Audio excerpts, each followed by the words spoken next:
talk something on stock exchange. Are you aware which is the oldest or the first stock exchange of the world?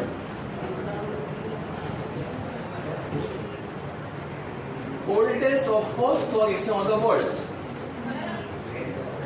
Yes, beta? No. Amsterdam Stock Exchange. Amsterdam Stock Exchange is one of the oldest stock exchange, the first stock exchange of the world. Amsterdam East India Stock Exchange. Previously it was Amsterdam Stock Exchange. We'll talk about our area. That is, we are living in Asia. We'll talk about Asia.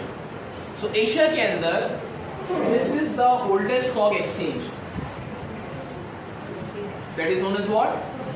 Bombay Stock Exchange. It was established in the year 1875.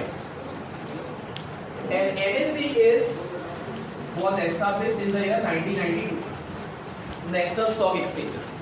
Major जो chunk है of the economy का, stock market का, जो funds है और operations जो होता है, turnover होता है, वो यही दो stock exchange पे होता है, BSE and NSE.